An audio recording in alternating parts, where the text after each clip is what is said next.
Yeah, ladies and gentlemen,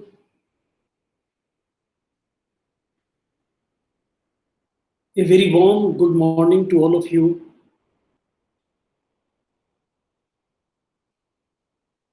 I hope you are keeping well and taking maximum measures to secure yourself, your friends, family, and your acquaintances during the second wave of COVID-19 global pandemic.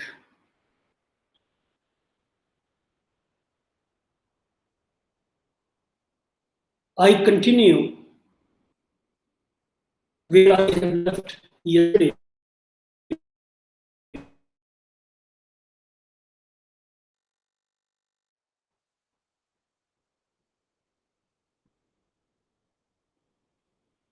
very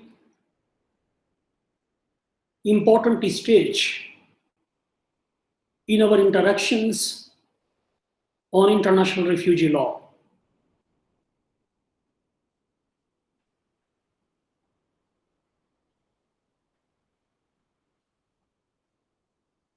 Out of many regions where the refugee protection mechanisms have been institutionalized and placed, and in some regions have been contemplated as a soft law. And out of these many regions, we have chosen European region or Europe as a regional refugee protection mechanism. Today, in the second engagement of these ongoing deliberations, I am proposing to discuss European legal and policy framework for refugee protection. My dear friends, Europe is somewhat indeterminate as a legal concept. With respect to refugee law, the European Union is the major actor in the region of Europe. Although the Council of Europe provides protection guarantees for many people who fail to obtain refugee status, consequent on the restrictive approach taken in European Union member states. In 2001, European Union finally produced the harmonized policies on qualification for refugee status or subsidiary protection and on minimum procedure throughout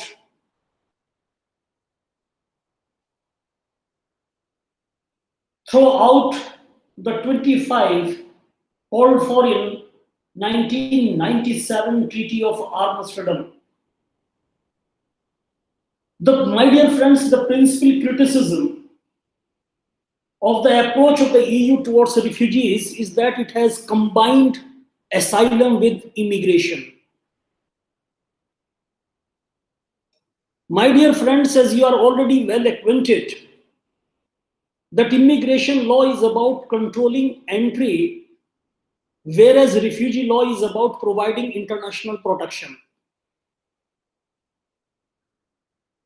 The absence of a supervisory tribunal to oversee the application of 1951 UN Convention relating to the status of refugees and its 1967 additional protocol has meant that states have developed their interpretations of refugee law independently. Harmonization, on the other hand,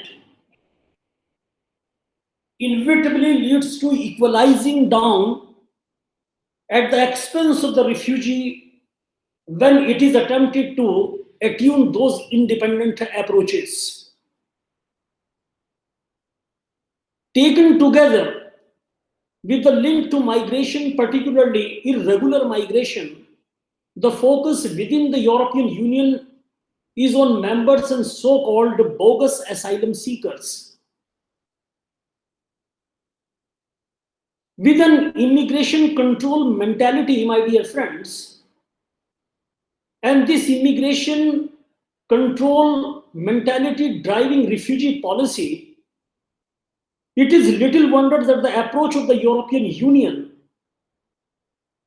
has enshrined in part of measures designed to move decision making to third states. Therefore, at this stage, the question that arises is, what are the approaches to refugees at the European level?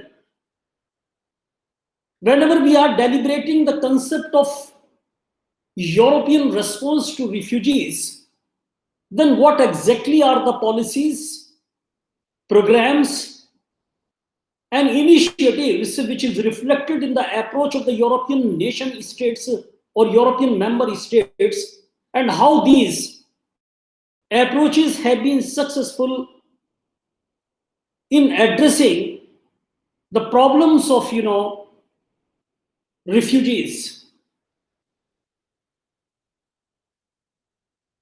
When we are talking of EU approaches to refugees, there happens to be a fundamental criticism. And the fundamental criticism of the approach of the European Union towards refugees is that it has combined asylum and immigration without any kind of a distinction, as I have submitted at the very outset of my submission. Because this particular point should never be forgotten, and I am re-emphasizing this particular point, and that is that immigration law is about controlling entry, whereas refugee law or the function of the refugee law is about providing international protection. Therefore, since the 1980s, refugee policy has been seen as a specialized branch of immigration policy.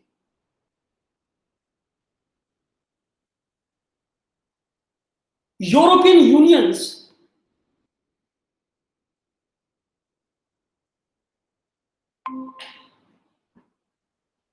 welcome, Mr. Muhammad Imran Sahib. How are you? Thank you, sir. How are you, sir? I'm fine, brother. How are you? What about your health?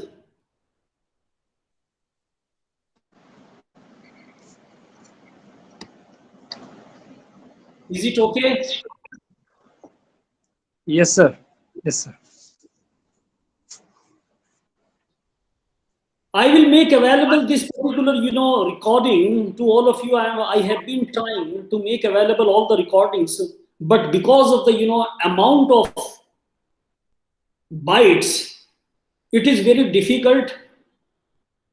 And on many occasions, whenever I try to make available these recordings to all of you, then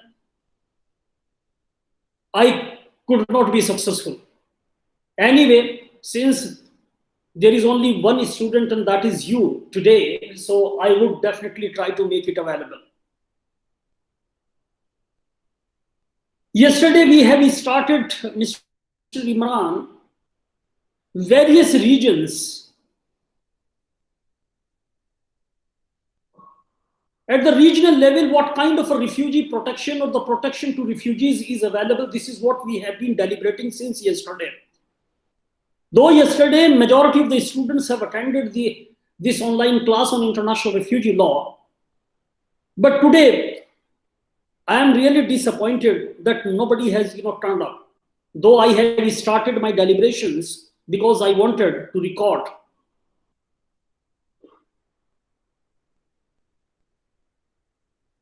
It is the second important engagement on the refugee protection at a European level.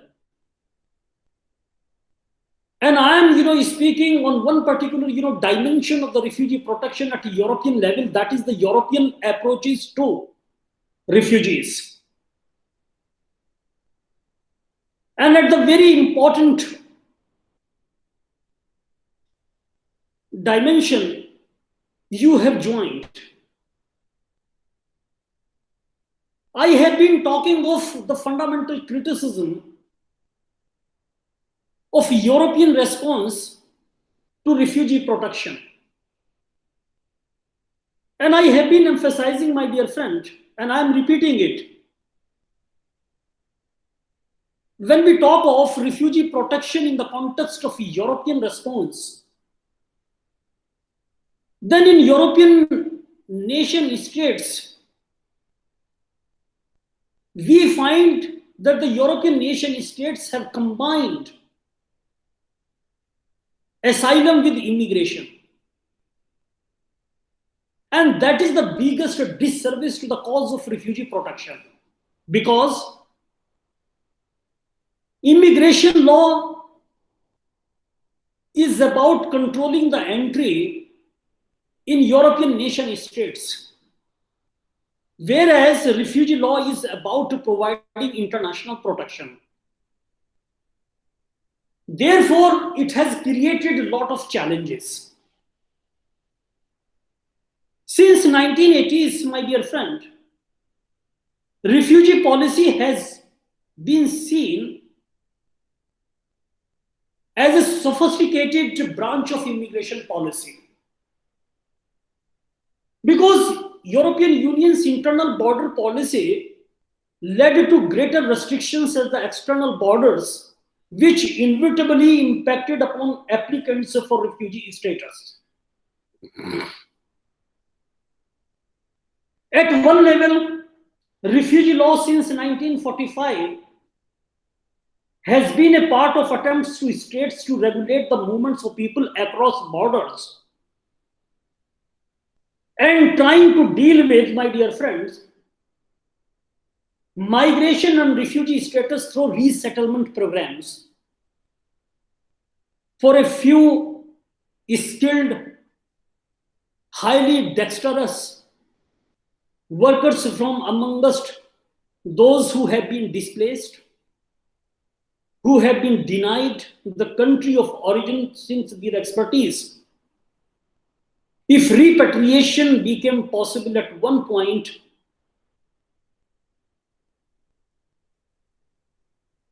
then in such a situation, Europe would take the doctors and engineers, not the unskilled manual workers or laborers. Mr. Imran Sahab, in the European context, refugee status should be about protecting individuals regardless of their qualifications. And not only in the context of Europe, this should be the most fundamental normative approach on the part of the European nation states. Because when we are talking of refugee protection, then the refugee protection does not and should not be made available only to the skilled people and skilled persons. Rather, the doctors, engineers,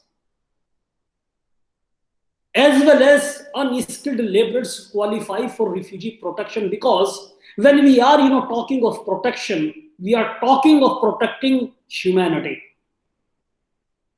And refugee humanity is one of the most important, highly particularized, specialized humanity. This should not be forgotten. But unfortunately, it is not only the European nation states, but there are refugee rights defenders, refugee rights stakeholders, refugee rights contenders who have been advocating that only those refugees should be welcomed in their geopolitical entities who are likely to be assets for them, and refugees who are likely to be liability upon logistical and infrastructural support of the most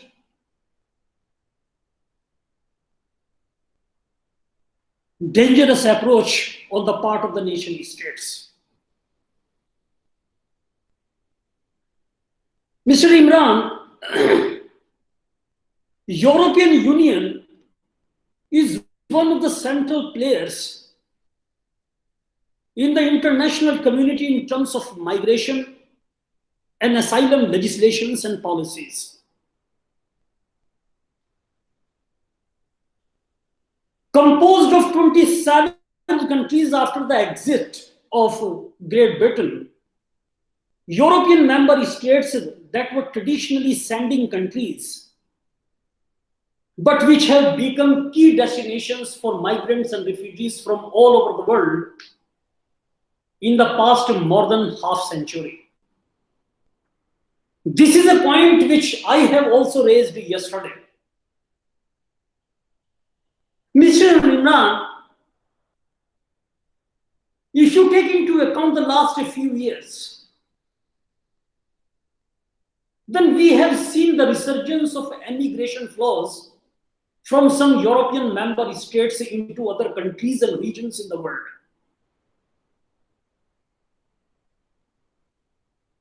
This is coupled with the creation of an internal market where free movement of European citizens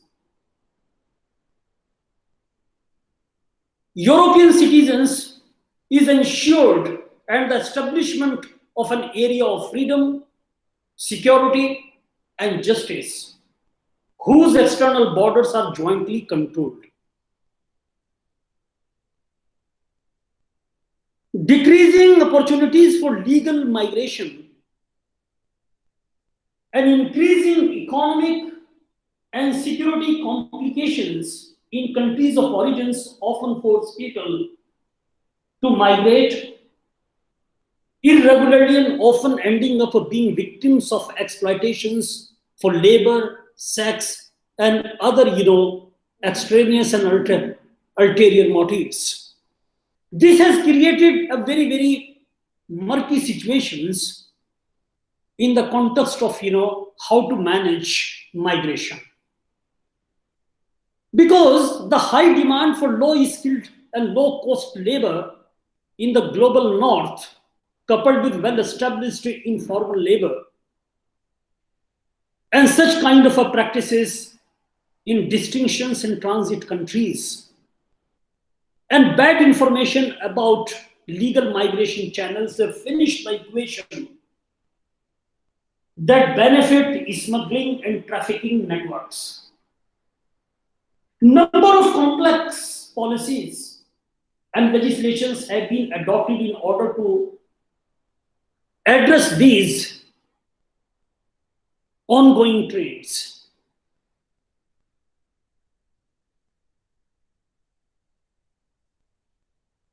But Mr. Imran, European nation states have not been adhering to the agreed thresholds of cooperation with the third countries, particularly in the area of migration and asylum. And since the emergence or resurgence of the right-wing politics in many European nation states, and yesterday also when I was speaking on radicalization and radical elements in the mass migration or refugee inflows, that has also cleared the pitch for refugee protection. People living and working outside the European Union, understanding its migration system can be a true challenge. But if you take into account the last 10 years of European response to refugee protection, then we find a paradigmatic shift in the control or in controlling the migration. And that paradigmatic shift comes out of EU-Turkey deal of 2015. Because this is a watershed development. Conclusion of the European Union and Turkey deal is a very, very important milestone in the entire churning, entire what we call calibration of refugee protection. Because what we have witnessed in 2015, we have received a new impetus, a new additional dimension that has been created. And I perceive this particular dimension as nothing but a shirking of responsibility on the part of the European nation states. Because the major thrust of the EU-Turkey deal has been the externalization of migration. And therefore, it has lessened the responsibility, international assistance, and humanitarian considerations for the protection of refugees. Because European nation states initially has come out with an integrated approach to the protection of refugees across the European Union. Because there have been certain important developments. And these developments has really signified that the European nation states were advocating an integrated approach.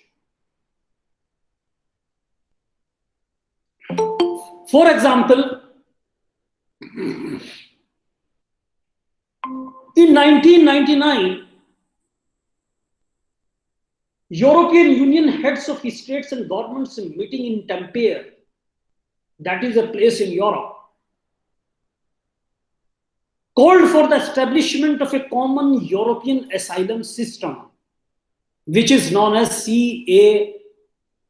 CEAS.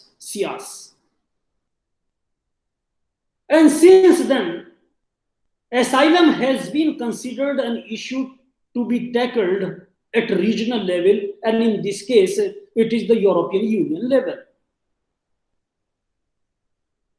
My dear friends, many legislative measures were adopted at the European Union between 1999 and 2005. Regarding some aspects of the important issues like asylum procedures, in the context of European response to refugee protection, reception conditions in Europe, particularly for asylum seekers,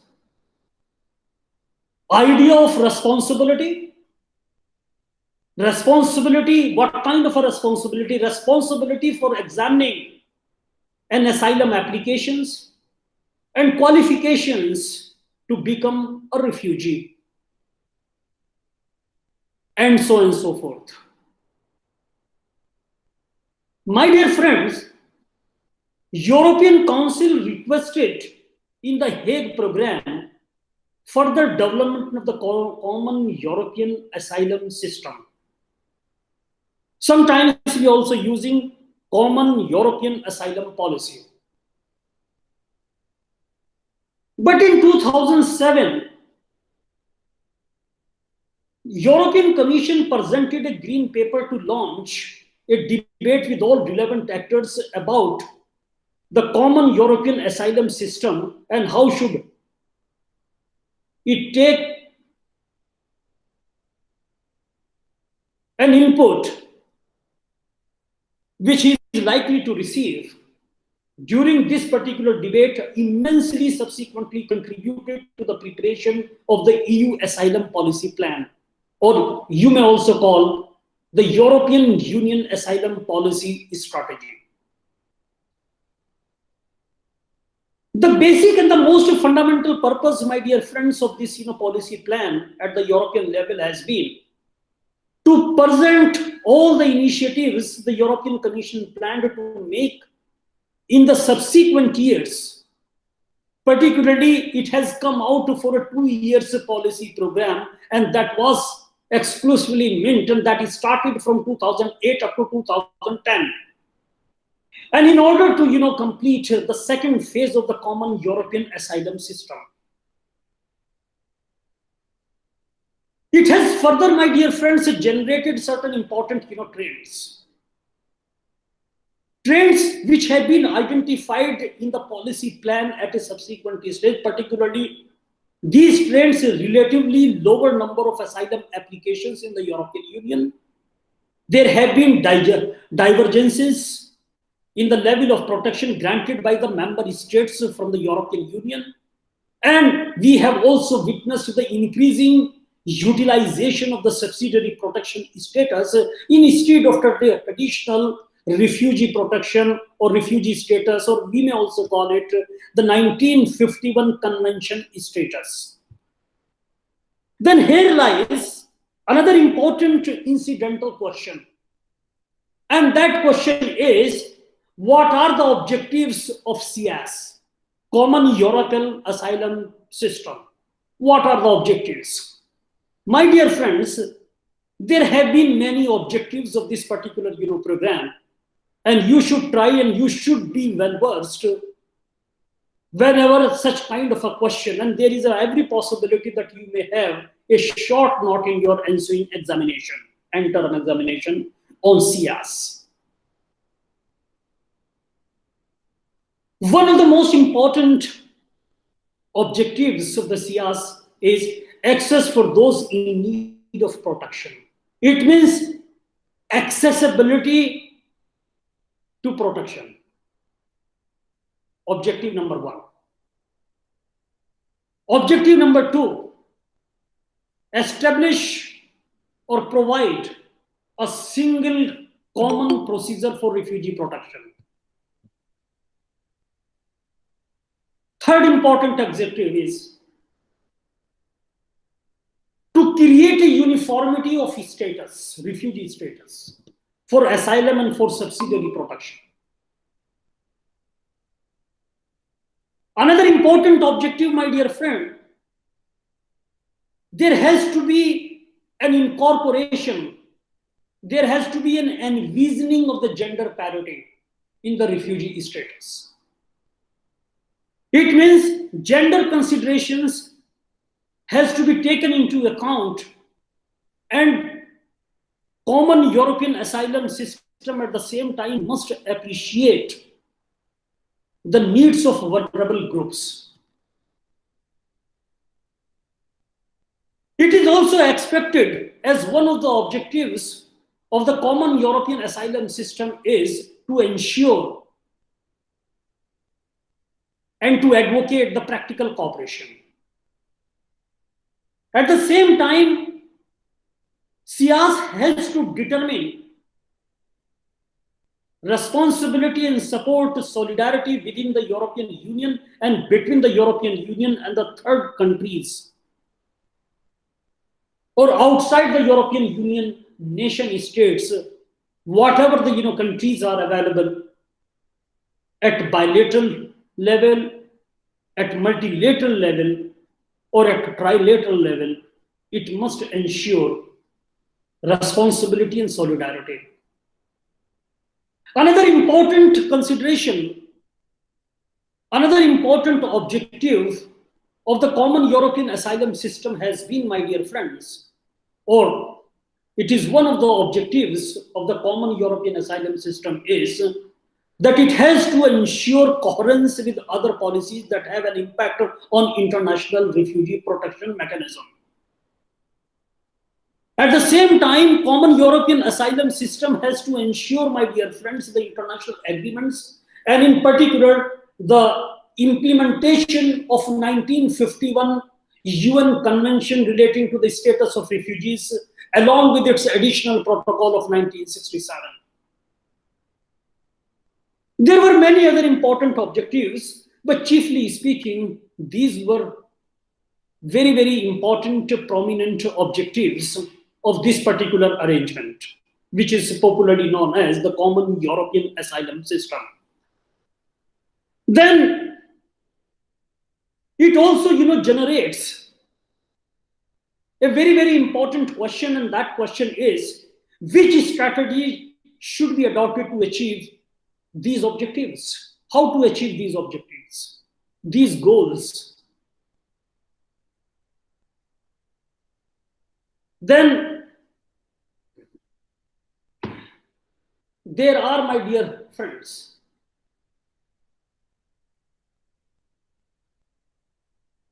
the policy plan which was initially calibrated and drafted.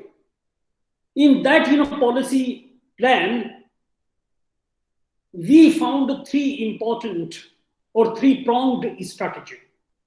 Number one, there has to be in entire member states of the European Union, there has to be a legislative harmonization leading to better common standards of treatment, protection treatment to refugees. Second important policy plan contemplates the promotion of practical cooperation between member states and asylum administrations in entire European member states. It was the second important strategy.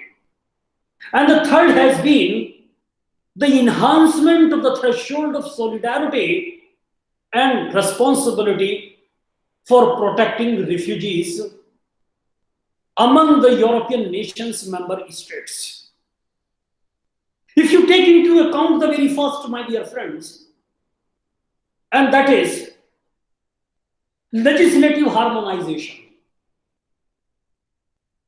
If you take into account the three main existing directives which requires an amendment, and what are the three directives, my dear friends? These are the three main, and you should not forget, and this is my humble submission to all of you, that these three main existing directives should be on your fingertips. Otherwise, it would be very difficult to have the historical understanding of the refugee protection, particularly after the conclusion of the 1951 convention. It would be very difficult to understand. The very first directive is the reception conditions directives, where under the member states are supposed to ensure higher common standards for receiving asylum seekers. The second important directive, my dear friends, is Asylum Procedures Directive. And in this particular directive of Asylum Procedure Directive, that directive sets out clear common procedure rules needed to ensure proper and harmonized application of the qualification directives. Then the third one is the qualification directives. Under this particular directive, we try to strengthen the high standards of treatments, the rights which are incidental to protection status, and harmonize such status in the European Union member states.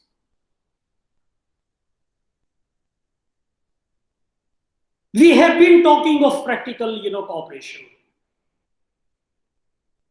What is practical cooperation? As one of the most important objectives of common European asylum system. Then, my dear friends, when we take into account the idea of practical cooperation, in understanding practical cooperation, basically we have been trying to facilitate practical cooperation, and this practical cooperation is expected, my dear friends, from the European Asylum Support Office that has been created under this particular program, and that program is the Common European Asylum System. And this European Asylum Support Office will coordinate activities relating to country of origin, information, common trainings, exchange of the best practices, and so on and so forth. European Asylum Support Office further will not have decision-making powers in individual cases. However, such powers will be continued to be a national competence. This has been agreed in the area of practical cooperation. Another important objectives that has been offered by Common European Asylum System is solidarity and responsibility. And this idea of solidarity and responsibility we have also deliberated in the common understandings at international level, and that common understandings regarding international responsibility and solidarity, it has been the hallmark of the annexure that has been attached, annexure first, that has been attached with the New York Declaration of the 2016 on refugees and migrants. But see, the history of this, idea of solidarity and responsibility at a regional level, it was primarily, contemplated and envisioned in 1999 in the European Union. Therefore, my dear friends, when we take into account the idea of solidarity and responsibility, and that too within the European Union, the rules about the member states responsible for examining will be amended in order to increase the efficiency and fairness in the allocation, in the determination, or extending asylum to those people, to those what we call, displaced persons fleeing persecution in their country of origin. Now, solidarity mechanisms have been proposed to help overburden member states of the European Union that have difficulties in coping with large numbers of asylum seekers arriving into their territory. From an external point of view, my dear friends, the European Union is committed to support third countries receiving large refugee flows by expanding regional protection programs to other regions,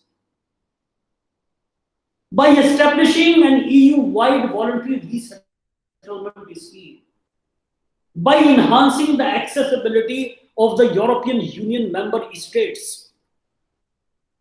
So initially, these kinds of programs and policies had been contemplated, and further, when we take into account asylum and immigration, particularly as issues, then asylum and immigration issues were transferred to the European Union by the member states in 1997 under the Treaty of Amsterdam. And Treaty of Amsterdam is the most important and relevant treaty in understanding the EU policies towards refugees. And therefore, if you take into account, my dear friends, Article 63 of the Amsterdam Treaty, you will find that European Council, acting in accordance with the procedure referred under Article 67 of Amsterdam Treaty, shall within a period of 5 years after the entry into force of the Treaty of Amsterdam, has to adopt certain important measures. And I have identified, my dear friends, certain important measures under our Treaty of Amsterdam, and Article 63 and Article 67 are of vital importance of the Treaty of Amsterdam. Measure number one, particularly on asylum, my dear friends, in accordance with the Geneva Conventions, or you may call it the Refugee Convention of 1951, and we should not forget other relevant treaties, particularly in the areas of criteria and mechanisms for determining which member state is responsible for considering an application for asylum submitted by a national of a third country in one of the member states. It is the part of the measure number one. Another important dimension that has been contemplated, my dear friends, under Article 67 of the Treaty of Amsterdam, it has to ensure minimum standards on the reception of asylum seekers in the European member states. Again, as a part of the measure first. Then there is another important dimension, that is the minimum standards with respect to the qualifications of the national of the third countries as refugees. that has to be taken into consideration. At the same time, it has to, my dear friends, has to ensure minimum standards on procedures in the member states of the European Union for granting or withdrawing refugee status. Again, it is the mandate of what you call the Article 67 of Treaty of Amsterdam. And it has been the part of the, measure number 1. Then there is another important, measure, and that is the, measure 2. Measure 2 basically is a measures on refugees and displaced persons on certain important, dimensions. And basically, I would be narrating 2 important, dimensions. And the dimension number 1 is the minimum standard for giving temporary protection. In the subsequent week, I would also be, taking up particularly under week 11, we would be deliberating the idea of temporary protection. Temporary protections to displaced persons from third countries who came or who cannot return to their country of origin for reasons who otherwise need international, protection. Second important dimensions of the second measure or measure number 2 that has been contemplated is promoting a balance of effort between member states in the receiving and bearing the consequences of receiving refugees and displaced persons. Then there is the third important measure. And this third important measure takes into account, my dear friends, and this is a measure exclusively designed on immigration policy within certain important what you call areas. Suppose area number 1. Conditions of entry. Conditions or situations of entry and residence and standards and procedures for the issue by member states of the European Union of long-term visas and residence permits, including those for the purposes of the family reunification. Then second important dimension under measures 3rd that has to be taken into consideration is to address illegal immigration, illegal residence, including repatriation of illegal residents among the member states. Cumulatively speaking, my dear friends, European member states, while defining the rights and conditions under which nationals of the third countries who are legally resident in a member state may reside in other member states. That is the import of these measures. Measures adopted by the Council pursuant to points 3 or the third important measure shall not prevent any member states from maintaining or introducing in the areas concerned nationals or federal provisions which are compatible with the treaty and with international agreements. It means it shall be the responsibility of the European nations member states to articulate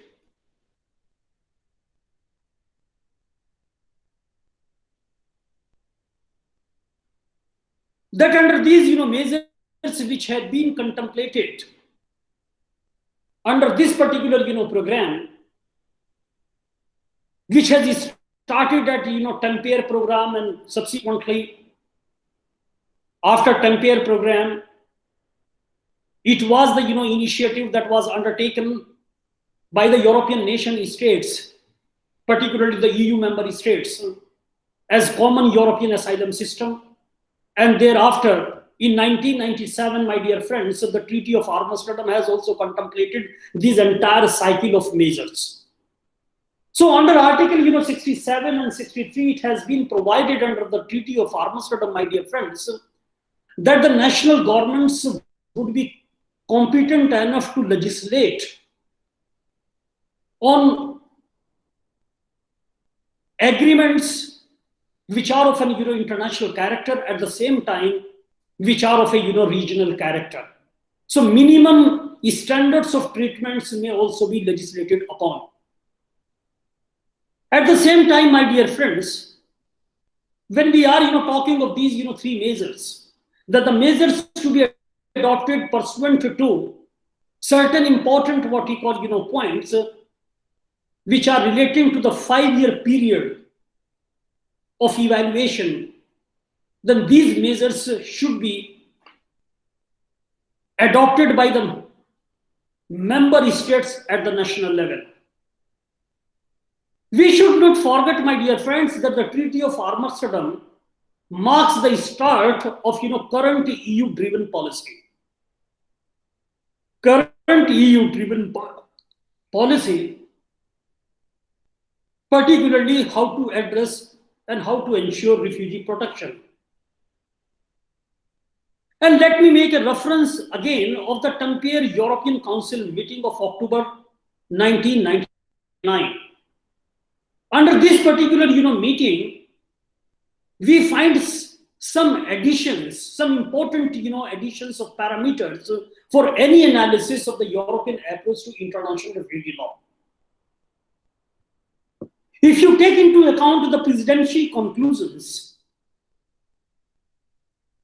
whereunder it has been provided that the European Council reaffirms the importance the European Union and the member state attach to the absolute respect of the right to seek asylum.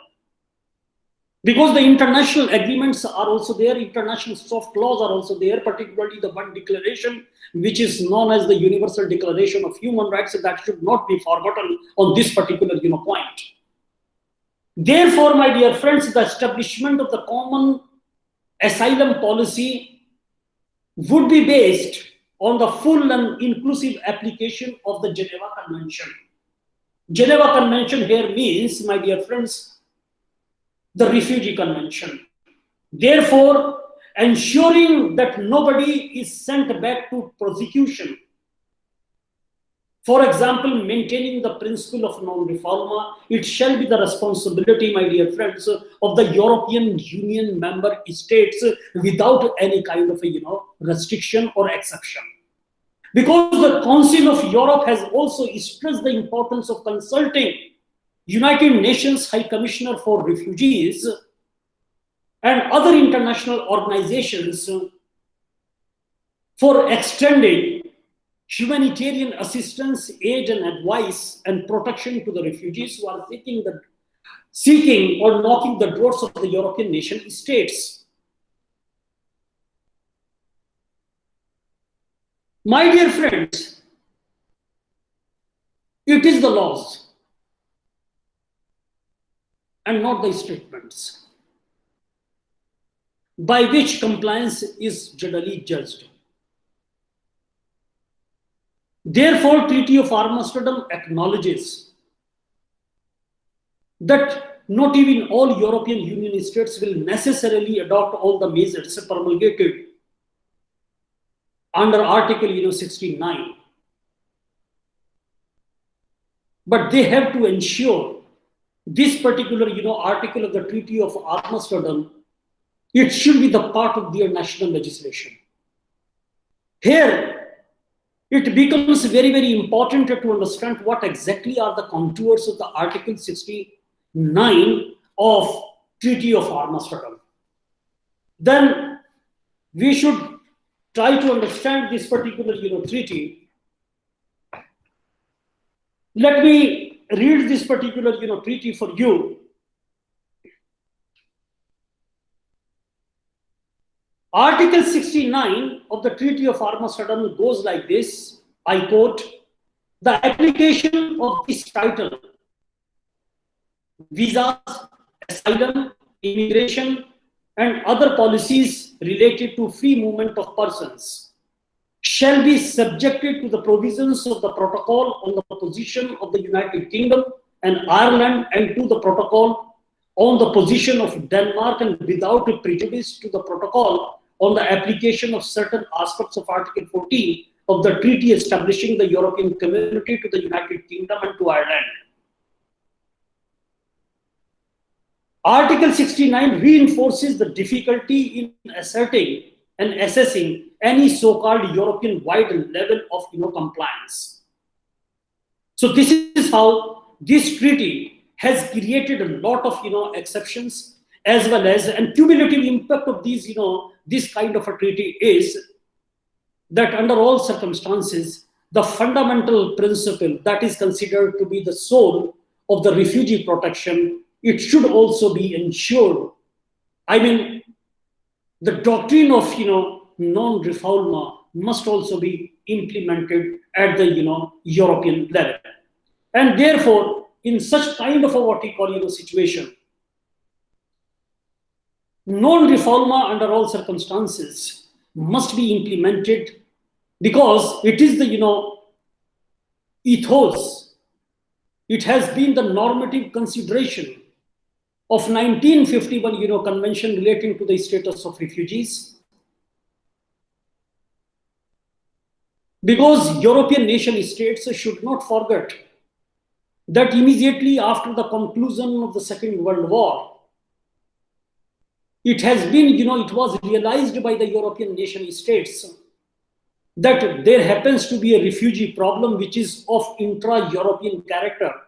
And to tame this kind of problem, the European nation states came together under the auspices of the United Nations organizations, and they got promulgated this particular convention, which is today known as the Refugee Convention of 1951. It is also known as the Geneva Convention or Geneva Refugee Convention. So with its additional protocol of 1967, that is a later what we call addition, just to remove the geopolitical application and ultimately making it a convention, a treaty in the field of international human rights law of a universal application.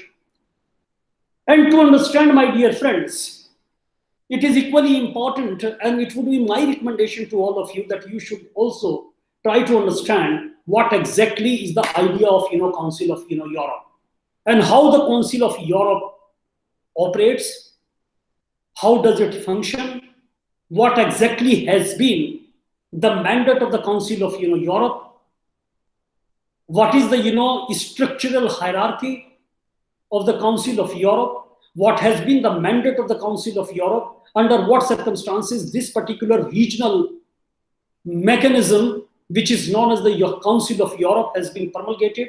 I would be supplying each and everything, a very detailed understanding of the Council of Europe as a part of my PPT presentation you will find.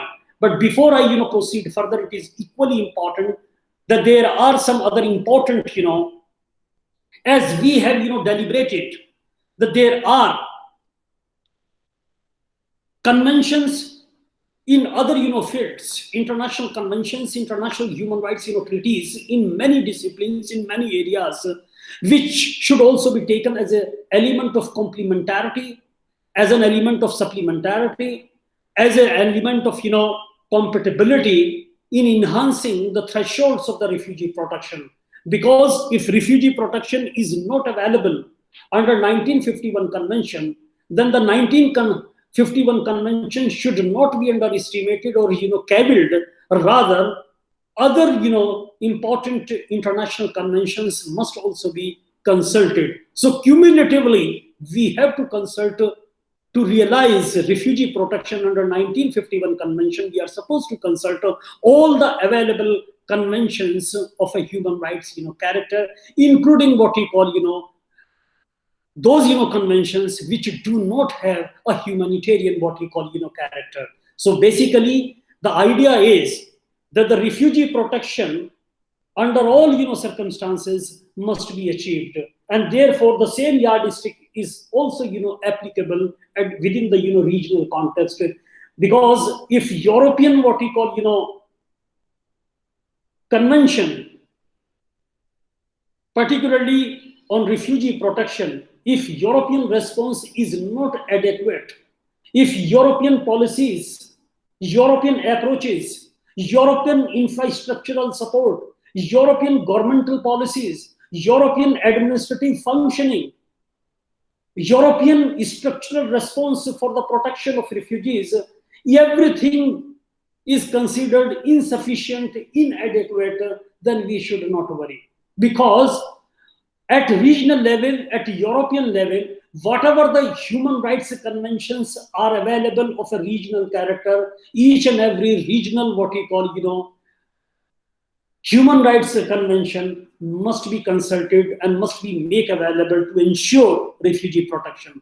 Because if you take into account, my dear friends, European Convention on Human Rights and Fundamental Freedoms, then it is also meant for the refugee protection, and under all circumstances, such kind of protection must also be ensured.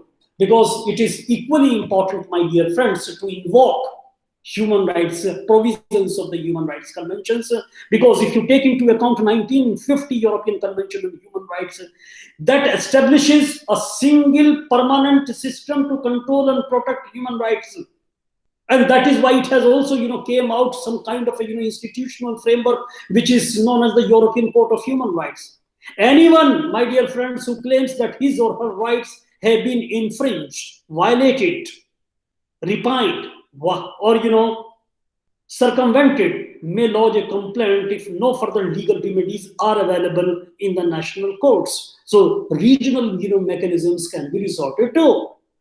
Therefore, Council of Europe's Convention on Human Rights and Fundamental Freedoms, that is popularly known as the ECHR, prohibits state parties from depriving persons of life except as via lawful execution. This has been provided under Article 2 of ECHR. Another important dimension that should not be forgotten: committing of torture is exclusively prohibited.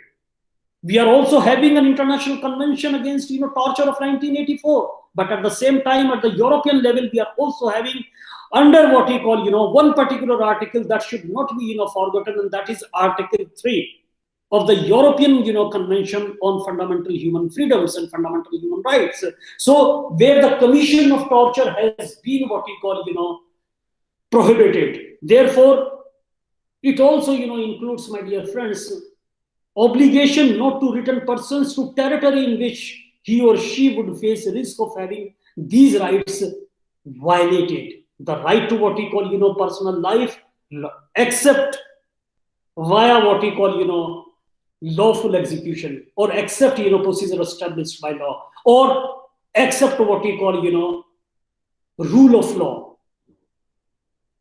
or the due process of law. So these guarantees have also been what we call contemplated, and there is no dearth of what we call the regional conventions at the European level, like European Convention for the Prevention of Torture. Then we are also having Convention on Human Rights and Biomedicines of a European character. And this biomedicine, what we call convention, is the first internationally binding agreement providing protection against the misuse of biological and medical what we call techniques. And first additional protocol of 1998 must also be taken into consideration. Second additional protocol of 2002 that has also been adopted to this particular convention on human rights and biomedicines, must also be taken care of. Then we are also having at the European level, my dear friends, the Framework Convention for the Protection of the National Minorities, and at the same time it is the first legally binding multilateral what we call instrument safeguarding the national minorities. We are also having Charter for Regional or Minority Languages in European nation states. So these kinds of the rights which have been contemplated under this particular charter are equally available to refugees, and their identities, lingual identity, cultural identity, and other forms of identity or ethnic identity, artistic what we call art and cultural related matters are also protected under this particular charter for regional or minority what we call languages. Then we are also having the European Commission against racism and intolerance. Despite the fact we have also and India has also, many of the South Asian nation states have also participated in 2001 at a Durban conference, which was organized under the auspices of the United Nations organizations on racism and related intolerance. And there has been a parallel conference at Durban as well. But what has been the program of action? What has been the response of the nation states after the conclusion of this particular conference? But my dear friends, we should not forget, as we have been talking yesterday, a very, very important aspect of the refugee protection at a European level. Then we should not forget that there are, my dear friends, certain important value system. And as a part of the European value system, we have been adhering to the democratic liberal model of governance. It means under all circumstances in European nation states, we should not forget that the element of democracy constitutes a sine qua non element of the entire European response transactions. Because it is one of the most important fundamental value of the Council of Europe, and that is democracy. So building democracy has been one of the most important yardstick of the European Commission for Democracy. And the European Commission for Democracy, through law, my dear friends, better known as the Venice Commission, we also call it the Venice Commission. It was established in 1990, just after the fall of the Berlin Wall. Berlin Wall fell in 1989. And under this particular commission, or one of the most important functions of the commission is to provide legal advice on the development and functioning of the democratic institutions and constitutional law in European Union. So strengthening of the constitutionalism is one of the most important functions. European Commission, my dear friend, has played a leading role in the adoption, particularly in Eastern Europe, of constitutions that conform to the standards of Europe's constitutional heritage. And when we call it the constitutional heritage, my dear friends, it is nothing but a compendium of the constitutional values which are today known as the European exceptionalism or European values. Therefore, my dear friends, the European Commission, if you take into account its works, then the European Commission's work involves constitutional engineering, as I call it. Constitutional engineering, my means, and I attribute to constitutional assistance, constitutional cooperation, and working and ensuring cooperation with constitutional courts in Europe. And European Commission, my dear friends, also adopts a comparative approach. Comparative approach means, my dear friends, and I mean the collection and dissemination of the case law and legal studies in matter of constitutional law from constitutional courts and other courts throughout European Union or throughout the Europe as a whole, because Europe is consisting of as many as 47 nation states, and out of these 47 nation states, we have a European Union consisting only of 27 nation states after Brexit. Therefore, the basic and the most fundamental purpose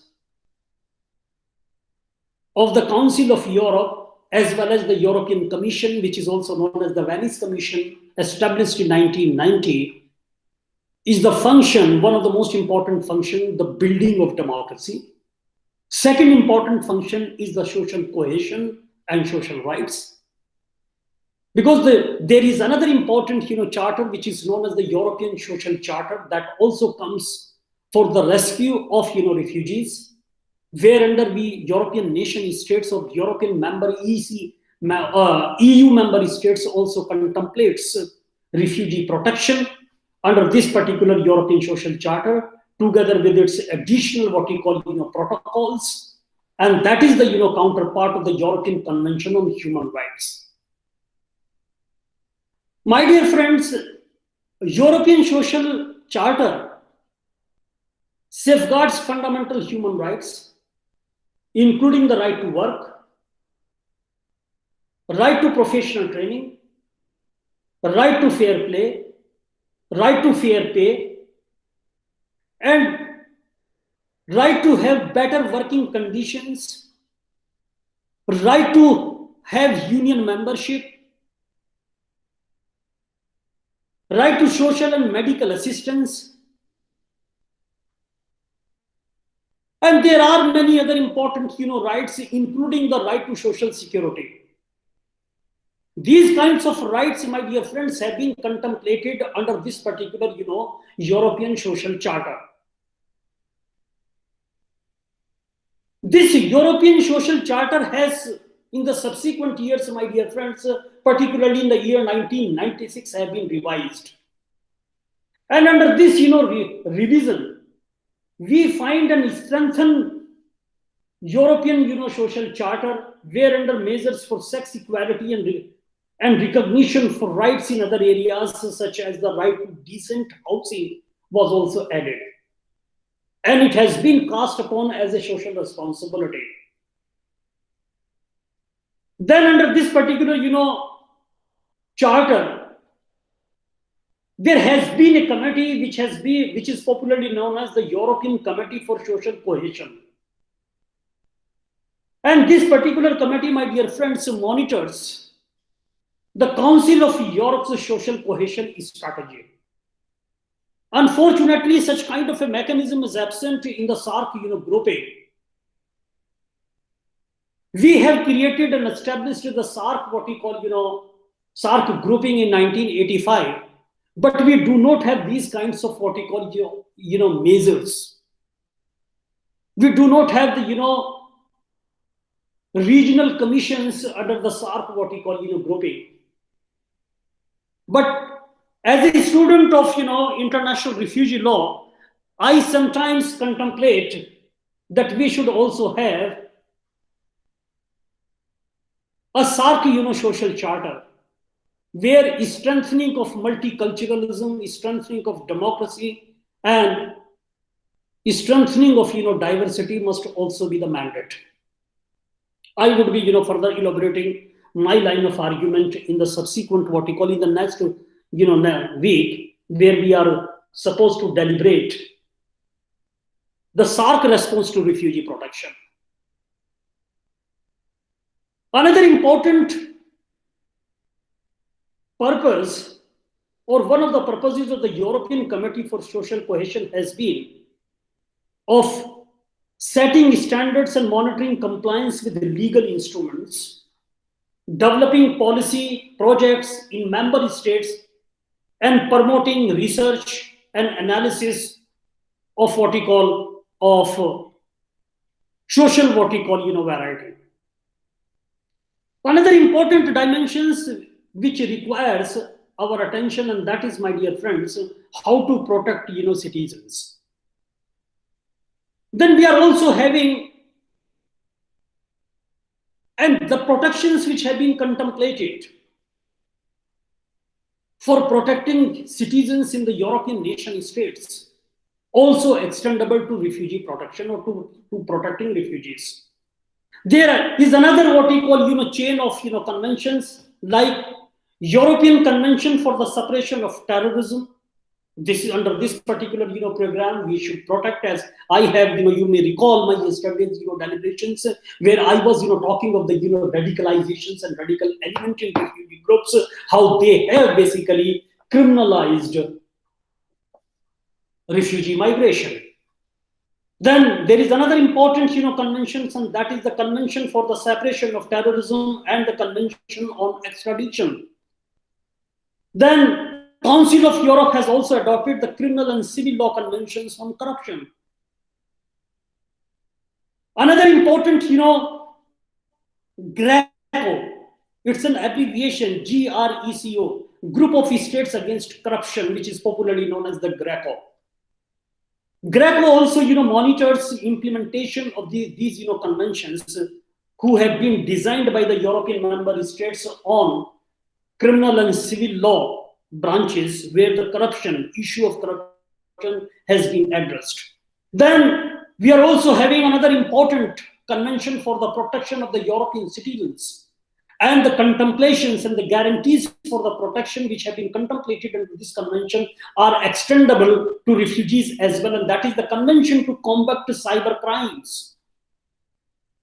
So that particular, convention and the guarantees thereunder must also be invoked.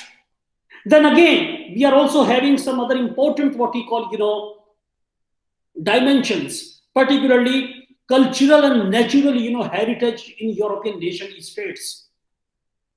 Because the human rights instruments on cultural and natural heritage are equally important and applicable to refugee protection. Like European Cultural Convention of 1954. Then we are also having Convention for the Protection of the Architectural Heritage of Europe, and the European, Convention on the Protection of the Archaeological Heritage, Convention on the Conservation of the European Wildlife and Natural Heritage, and we are also having European Landscape, Convention that aims to encourage public authorities, my dear friends, to adopt policies and measures for protecting, managing, and planning landscapes throughout Europe. And that is why, if you see, my dear friends, it is the right time to remind you, whenever you visit, Europe, if they are, laying down some kind of a, infrastructure, they are creating infrastructure, they do not tamper with the, the slopes, which are, naturally created, naturally available. So they do not what we call, in the name of, development, they do not level their lands. Even the agricultural land, if it is, in the ladder-like, conditions, if that location or that, it is situated in a ladder form, they try to, cultivate it in the same what we call, manner. They do not, create more space by leveling their what we call, or creating further arability of the agricultural land. So that is the, beauty. We do not have these kinds of what we call, measures. We do not have these kinds of, guarantees or commitments. Even the normative understanding is absent in our part of the world, that is the SARC, what we call, grouping. We are still what we call, grappling with the basic and the most fundamental issues for a sustainable life, for a dignified, life. We are not even able to eke out a dignified existence in the, society. So you can very well understand, because we should not forget, as a student of the South Asian University, my dear friends, that it is the quality of laws. When we are, talking of the quality of law also alludes, also signifies, also gives us indications what kind of an infrastructure has been created or have been, there in many of the, European nation states. Because the quality of law and the multiplicity of law is an indication of our, multiple development areas. What kind of a development is, taking place? What kind of a technological and scientific advancement is taking place? What kind of, innovations in the area of, intellectual property, in the area of international trade, in the area of artificial intelligence, in the area of science and technology have been taking place? So it is, axiomatic from the what we call, enactments, from legislations, from conventions. We have not been developing in a manner in which we should have developed. And that is why we are having very less number of what we call of regional conventions, because we haven't developed those very areas. So this should also be taken into considerations. In the field of, education, another important what we call, dimension, then there are, but education particularly for democratic citizenship. And it should be one of the most fundamental argument, my dear friends, of the South Asian University, that it must what you call provide education for democratic citizenship in the SARC grouping. But to what extent we have been successful in these endeavors? Therefore, Council of Europe, my dear friends, runs a program on human rights and citizenship, history and language teaching, teacher training. And they have been creating, by ensuring and running these kinds of programs, they are basically creating a new generation which believes in the democratic citizenship. So citizenship should be a democratic citizenship. It is very, very important, because we have been what we call witnessing the creation of what we call of the European youth centers, particularly in cities. One of the very famous city of Europe is Strasbourg, Budapest, where these residential international training and meeting centers have been established for the leaders of the European youth organizations. We should also evolve these kinds of mechanisms in our part of the world, and we should also participate. Forget about, for the last more than a year, we have been bracing and confronting this global pandemic. But before pandemic, has there been any kind of an initiative on the part of our institutions, particularly from the South Asian University, to initiate these kinds of programs? It is the basic and the most fundamental requirement. We should also start outreach programs. So refugee protection at European level is of a vital what we call connotation, because I can give you multiple examples. If you take into account in 2018 and in 2017, my dear friends, including 2019, the government of Belgium and other government of France and some other European governments, as a member of the European Union, they came out with certain educational programs, certain important orientation programs for Syrian refugees, for Iraqi refugees, for Afghan refugees, for other what we call refugees hailing from the Africa continent. Because these governments were of the view, let us have a democratic citizenship. You should maintain your cultural identity. You should maintain your privacy. But at the same time, you should also have a national identity. So try to learn the French values, European values, Dutch values, German values, or cumulatively the European exceptionalism. So in many countries of European Union, my dear friends, orientation programs for refugees have also been organized. And by these very programs, they have created a unity, idea of unity with diversity. It does not mean these programs have never been intended to cull diversity and multiculturalism from the European lands. No, it has never been the intention. But what has been the benefits of these kinds of programs, that they wanted to ensure the full integration of new arrivals of refugees. Therefore, sports issues, European Convention on spectator violence and misbehavior is also there. And that is why many other issues, cultural issues, sports issues, medical issues, health issues relating to the new arrivals of refugees have also been dealt with.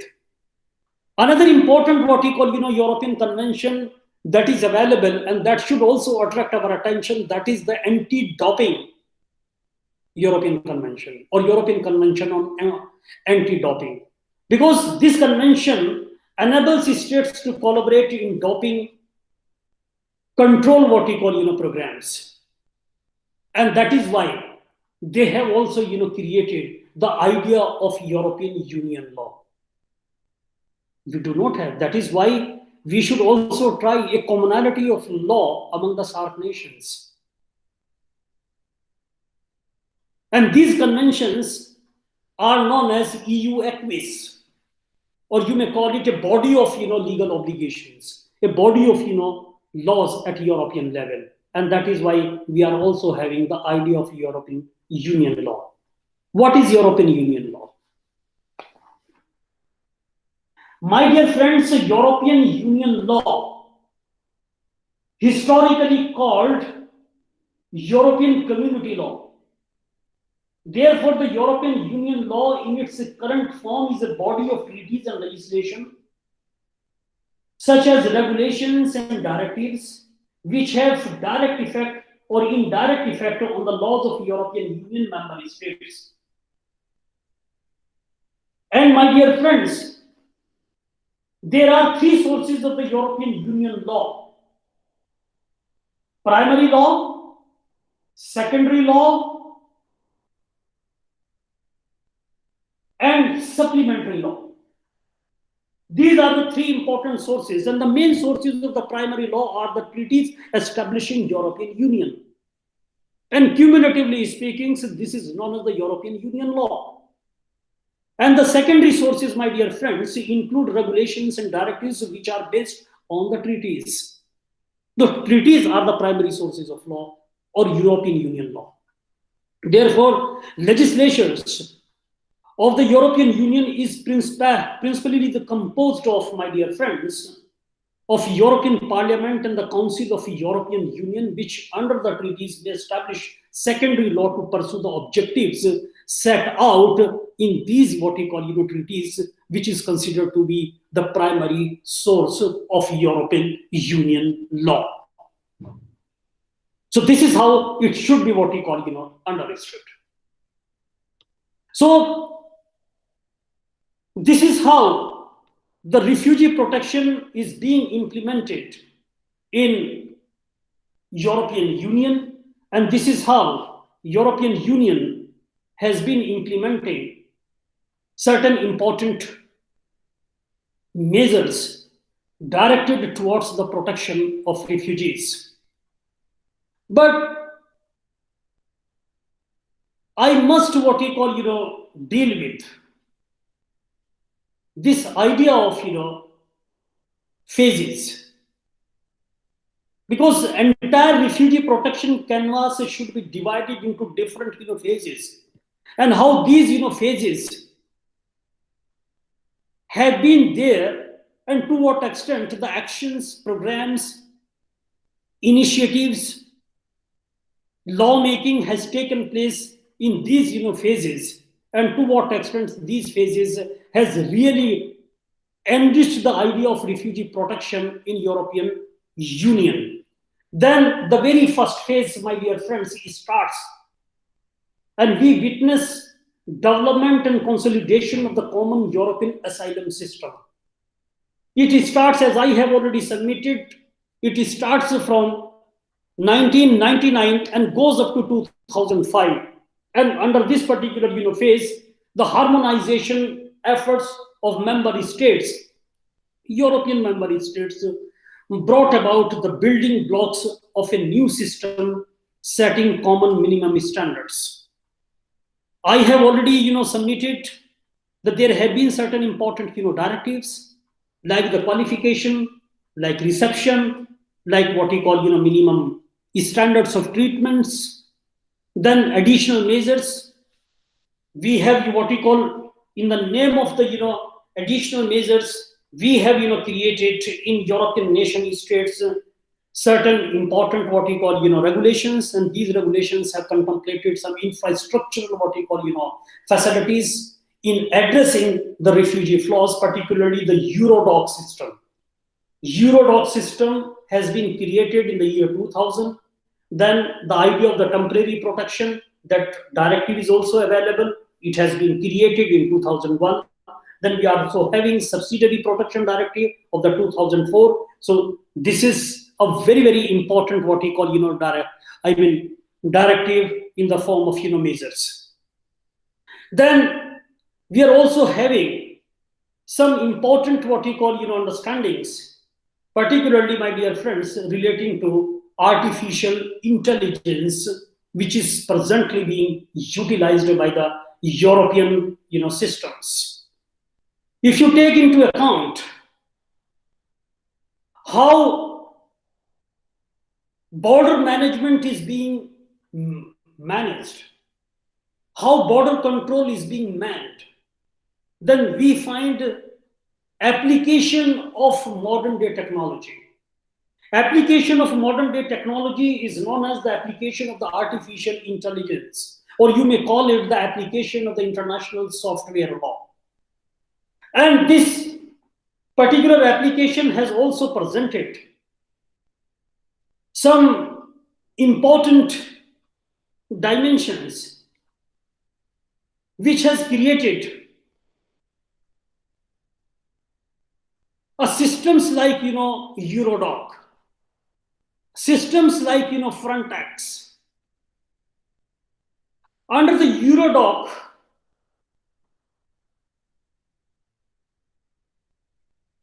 if I put this question to you, what is your understanding of the Eurodoc? Or are you listening this particular mechanism for the first time, my dear friends? Yes, sir. Yes.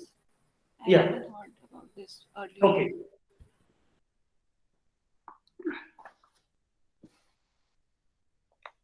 Today we have been talking the application of the artificial intelligence in the area of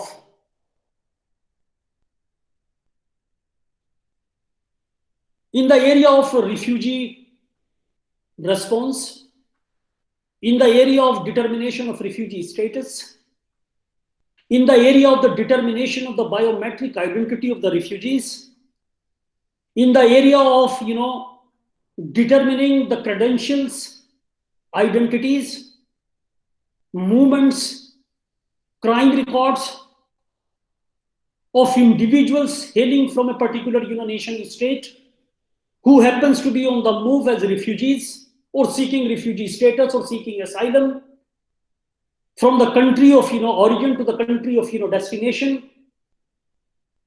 Then this idea, which is again what we call a technological device, a mechanism where we find the application of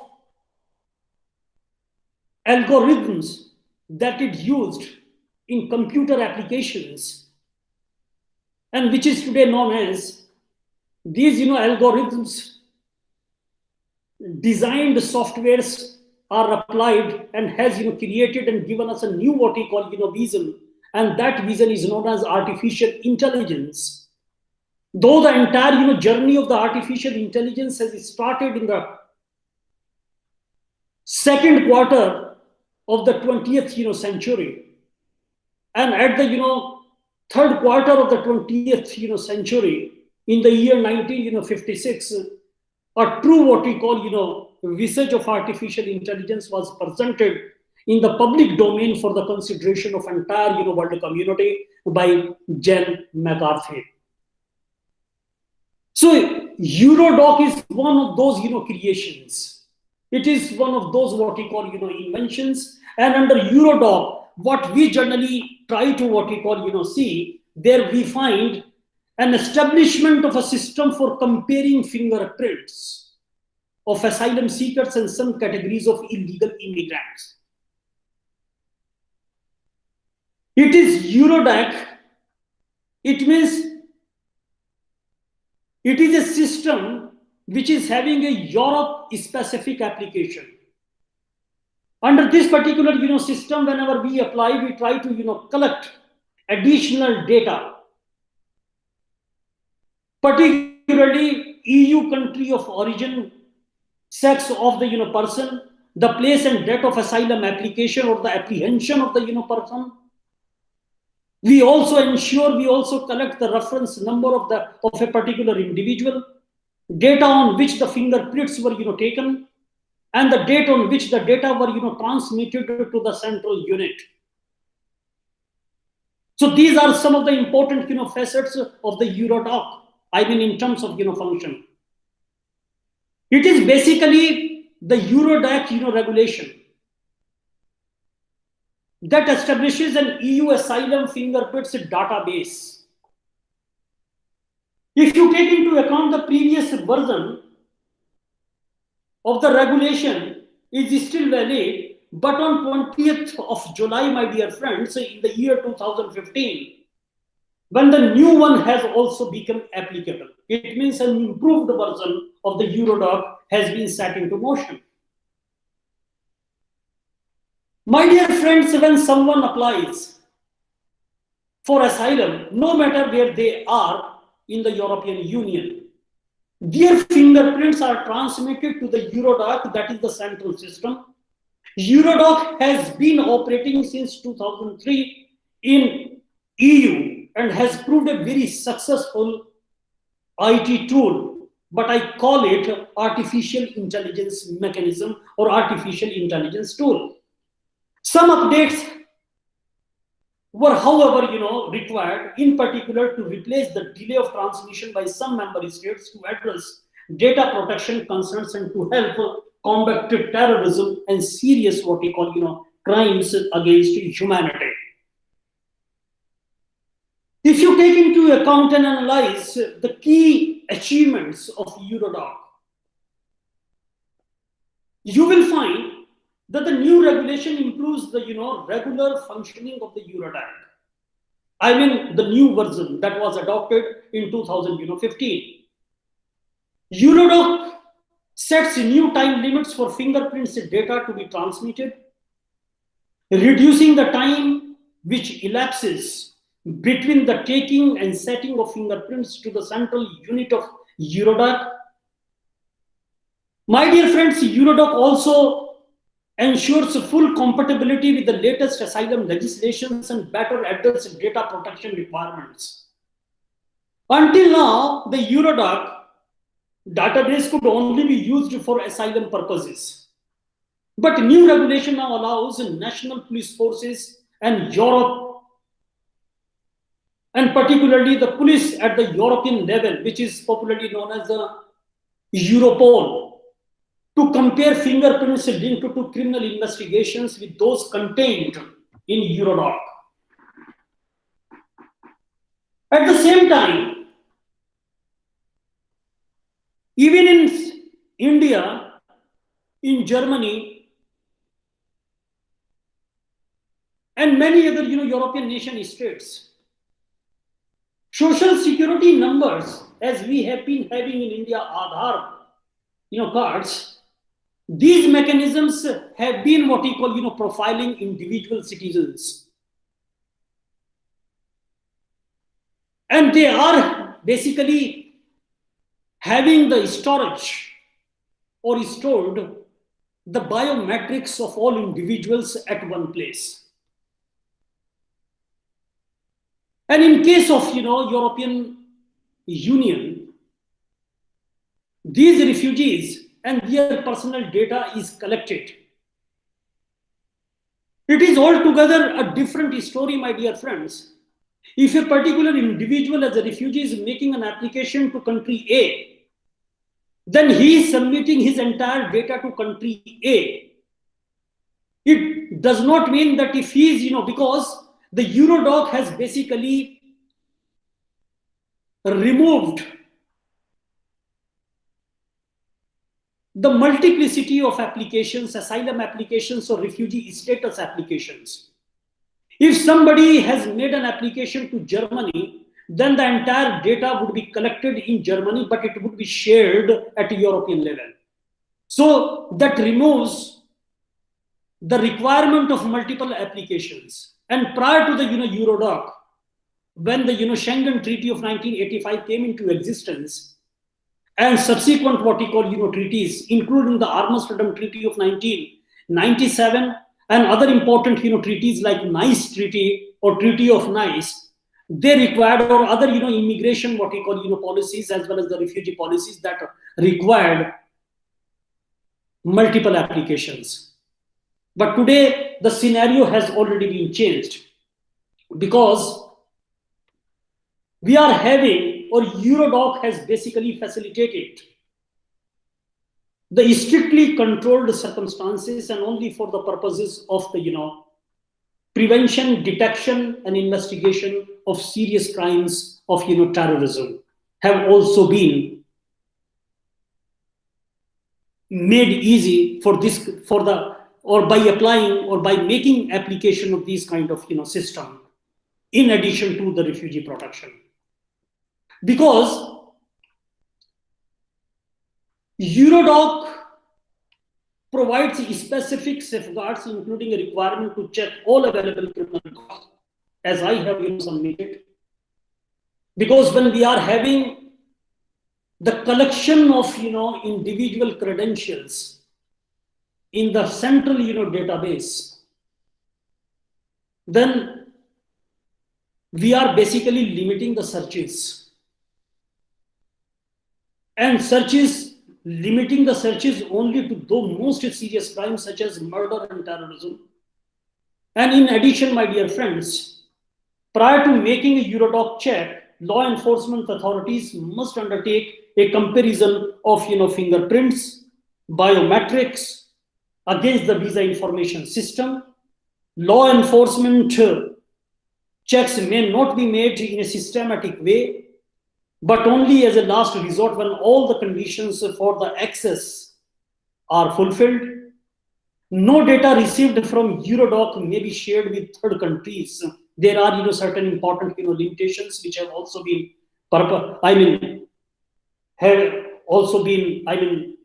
created as a safeguard.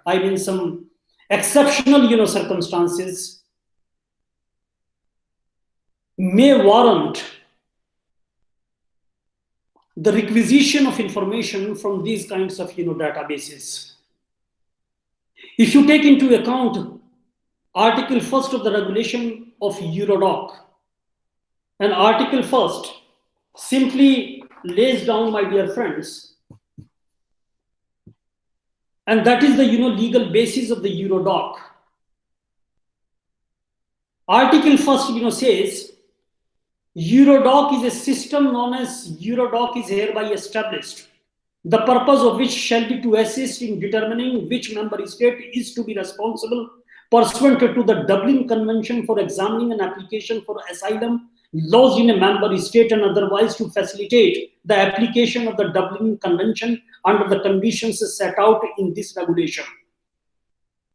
Eurodoc, the second important clause that is equally important and that must also be shared with all of you, that is, Eurodoc shall consist of the central unit referred to in Article 3 of the regulation, a computerized central database in which the data referred to in Article 5 subclause 1, Article 8 subclause 2 and Article 11 subclause 2 are processed for the purposes of computing and comparing the fingerprints data of applicants for asylum and of categories of aliens referred to in Article 8 subclause 1 and Article 11 subclause 1. So the data transmission between the member states and the central database. So it is axiomatic from these articles, my dear friends, that the use of artificial intelligence has really facilitated the determination of refugee credentials.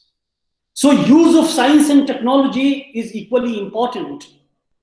And some important mechanisms have also been contemplated. Because idea of non-refoulement constitutes one of the most important arguments, but at the same time, national governments of Europe and elsewhere have also found some radical elements as a part of what we call the refugee population, who migrated from their country of origin in the name of persecution. But they have been the political activists, and because of their political opinion, they have been given refugee status as per the 1951 Refugee Convention definition. But subsequently, it has also been identified after sharing the data collected therefrom or collected from them. Their data has also been what we call shared with the country of origin, where they have been found. I mean, some of the refugees have been found to have indulged in criminal activities. So their prosecution was required, and they took the plea of persecution. So in such a situation where the refugees have been found privy to the acts of terrorism, to the heinous crimes or crimes against humanity, crimes of genocide, crimes of murder, rape, they cannot be absolved, they cannot be extended any kind of a refugee status. Their status as a refugee ceases in such situations, and their credentials are generally established by sharing this particular data is stored in the Eurodac. So, and there are many other important what we call non-governmental organizations who have been what we call maintaining these kinds of what we call of data, but they are not sharing with the third what we call countries such kind of a data. So in this connection, my dear friends, use of artificial intelligence has really what we call facilitated the entire understanding of refugee protection at a European level. But at the same time, it would be my recommendations that whatever the literature I am going to share today in the night or by tomorrow, you should also consult on Eurodoc and other important facets of particularly relating to the artificial intelligence and how this data has been what we call utilized or de-utilized or misused. That is another important aspect which should also be attended. This is how, though there are many other important aspects of the refugee protection at the European level, but so far the substantive and normative understanding is concerned, this is what I wanted to deliberate. So far the refugee protection in Europe is concerned. There are European integration and asylum institutional as well as the legal frameworks. We have been there is a requirement to understand Tampere program, which I have deliberated today, but there is another important aspect, that is Hague program, that should also be taken into considerations. Then another important instance after Eurodoc is the Frontex, and the Frontex is of vital importance. That is also another important manifestation of the algorithmic softwares which are used for the determination of the refugee credentials, because the Frontex basically is a French what we call terminology, my dear friends, because the frontiers extraneous or external borders, which is popularly known as Frontex. And legally speaking, my dear friends, Frontex is a European agency for the management of operational cooperation at the external borders of the member states of the European Union, and it is the European Union agency for external border security, and that is why Frontex is responsible for coordinating the activities of the national borders guards in ensuring the security of the European Union borders with non-member states. It is one of the most important function of Frontex, which is presently headquartered at Warsaw in Poland, and it has to protect the EU external borders with North Africa and Turkey from illegal immigration and people trafficking, as well as the infiltration into Europe by possible terrorist elements from North Africa and the Middle East. But it's a very, very old mandate that has been given to Frontex. And the Frontex, though primarily was established by the European Council regulation of 2007, this agency started to operate in the year, in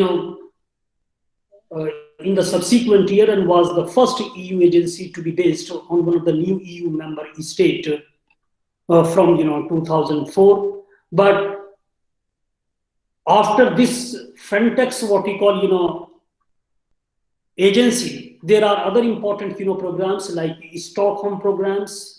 Then there have been certain important what we call phases of the Stockholm program, and then we are also having some practical cooperation aspect, which I have deliberated, that should also be taken into consideration. And thereafter, the Dublin, what we call regulations. And in the next meeting, I would be speaking on this particular aspect, that is the Dublin regulations, and thereafter we would switch over after completing or devoting half an hour to Dublin programs for the refugee protection, particularly at the European Union level in this particular region, and thereafter we will switch over to the SARC understanding of the refugee protection and how the SARC nation states, in terms of institutions, in terms of infrastructure, in terms of laws, how the refugee protection is being ensured by the SARC nation states, and to what extent the third world approach has been functioning for the redressal of refugee grievances in our part of the world, that is South Asia. So thank you very much. Thank you, sir. You're welcome. Thanks a lot for being with me. Thank you, sir. You're welcome. Any questions? Oh, all of you are leaving. Thank you, sir. You're welcome, brother.